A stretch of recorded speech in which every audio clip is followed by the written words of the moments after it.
नमः शिवाय नमस्तुभ्यम भक्तों। जो महिलाएं रोज मंदिर जाती हैं या फिर केवल सोमवार, शिवरात्रि, सावन अथवा अन्य पुण्य तिथियों पर शिव मंदिर जाती हैं, उनसे आज एक बहुत महत्वपूर्ण बात कहनी है।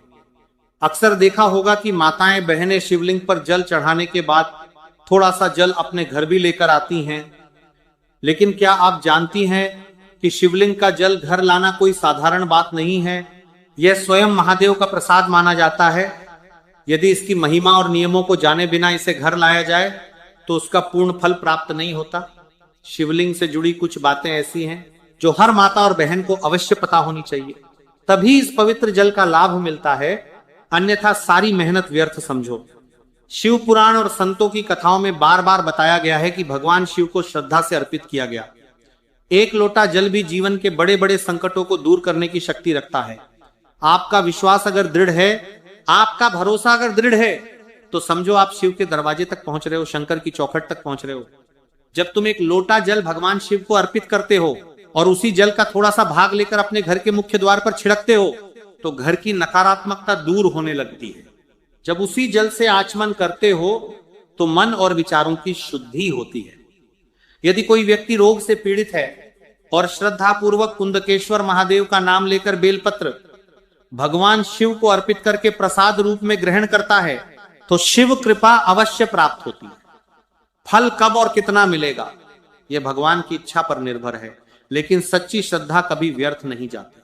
जिन लोगों की किडनी या लीवर की गंभीर समस्या चल रही हो, जिनकी डायलिसिस हो रही हो, उनसे निवेदन है कि भगवान शिव की शरण अवश्य लें। आप सबने दुर्वा तो देखी होगी।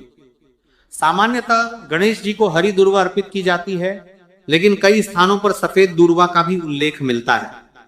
शिव भक्तों की परंपरा में बताया जाता है कि विशेष श्रद्धा के साथ सफेद दुर्वा भगवान शिव को अर्पित की जाए और कुंदकेश्वर अवधूतेश्वर महादेव का स्मरण करते हुए एक लोटा जल चढ़ाया जाए।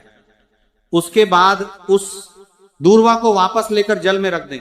श्रद्धा और विश्वास के साथ उस जल की थोड़ी मात्रा रोगी को दी जाए, अधिक मात्रा नहीं, केवल आधी छोटी चम्मच जितनी मात्रा भी पर्याप्त मानी गई है। कहा जाता है कि जब यह सब भगवान शिव की कृपा और सच्चे विश्वास के साथ किया जाता है, तो रोगी को लाभ मिलने का मार्ग खुलता है और उसके जीवन में सकारात्मक परिवर्तन आने लगते हैं। ये उपाय कब करना चाहिए? शिव कथा में वर्णन आता है कि सावन के अधिक मास में आने वाली शिवरात्रि विशेष फलदायी मानी जाती है।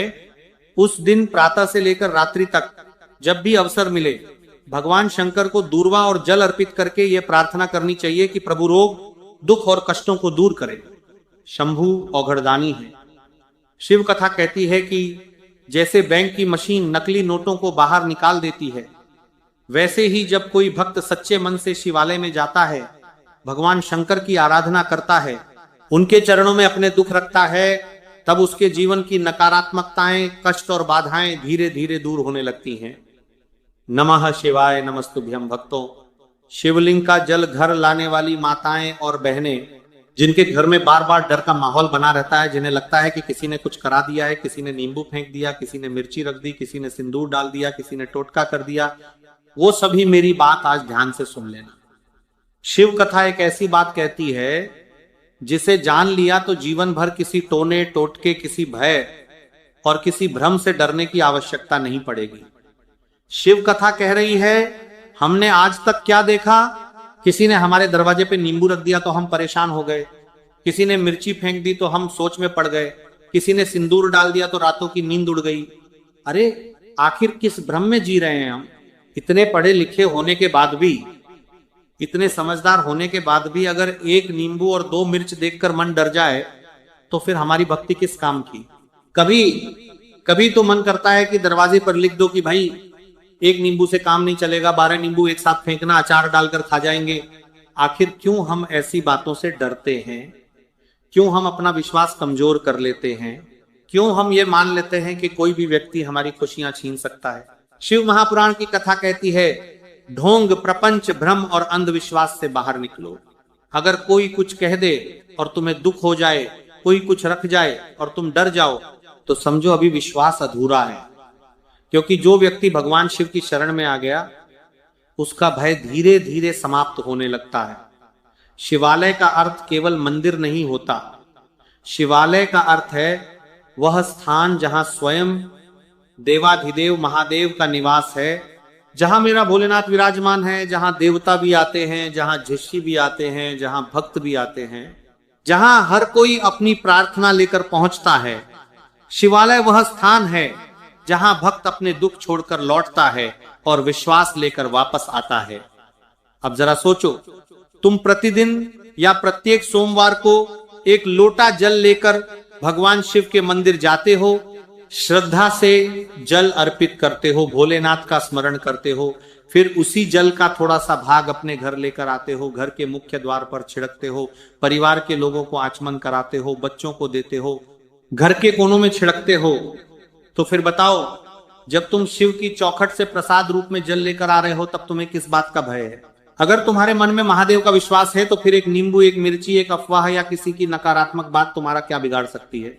जो व्यक्ति शिव का हो गया उसे हर समय यह स्मरण रखना चाहिए कि उसकी रक्षा का भार स्वयं महादेव के हाथों में। महाकाल के भक्तों के लिए कहा गया है कि जो शिव की आराधना करता है, जो शंकर का गुणगान करता है, जो भोलेनाथ का स्मरण करता है, उसे छोटी छोटी बातों से डरना शोभा नहीं देता। उसे हर परिस्थिति में विश्वास बनाए रखना चाहिए, क्योंकि भय वहीं रहता है जहां विश्वास कम होता है। भगवान शिव श्मशानवासी कहलाते हैं। लेकिन श्मशान केवल एक स्थान नहीं, एक शिक्षा भी है। श्मशान हमें याद दिलाता है कि इस संसार में जो भी आया है उसे एक दिन जाना है। वहां न कोई बड़ा होता है, न कोई छोटा, न कोई अमीर होता है, न कोई गरीब, न कोई पद साथ जाता है, न प्रतिष्ठा, न धन, न वैभव। किसी करोड़पति व्यक्ति की अंतिम यात्रा भी उसी अर्थी पर निकलती है जिस पर एक साधारण व्यक्ति की निकलती है। उसके साथ न उसकी गाड़ियां जाती हैं, न बैंक बैलेंस, न मोबाइल, न सोना, न चांदी। अंत में सब कुछ यही रह जाता है। यही कारण है कि भगवान शिव को संभाव का देवता कहा जाता है। शिव कथा कहती है कि श्मशान का अर्थ ही है जहां सबकी शान समान हो जाती है, जहां राजा और रंग का भेद समाप्त हो जाता है, जहां अहंकार समाप्त हो जाता है, जहां केवल सत्य शेष रह जाता है। और यही शिक्षा भगवान शिव अपने भक्तों को देते हैं कि जीवन को भय में नहीं, विश्वास में जियो। इसलिए जब भी शिवलिंग पर जल चढ़ाओ और थोड़ा सा जल अपने घर लेकर आओ तो उसे केवल जल मत समझना, उसे भोलेनाथ की कृपा समझना, उसे अपने विश्वास का प्रतीक समझना, और फिर किसी नींबू, किसी मिर्ची, किसी टोटके या किसी अफवाह से डरना छोड़ देना। क्योंकि जिसने शिव को अपना लिया उसके जीवन में सबसे बड़ा सहारा स्वयं महादेव बन जाते हैं। हर हर महादेव, जय श्री महाकाल। इसलिए जब भी शिवलिंग पर जल चढ़ाओ उसे केवल एक परंपरा समझकर मत चढ़ाना, यह सोचकर चढ़ाना कि स्वयं महादेव आपकी प्रार्थना सुन रहे हैं।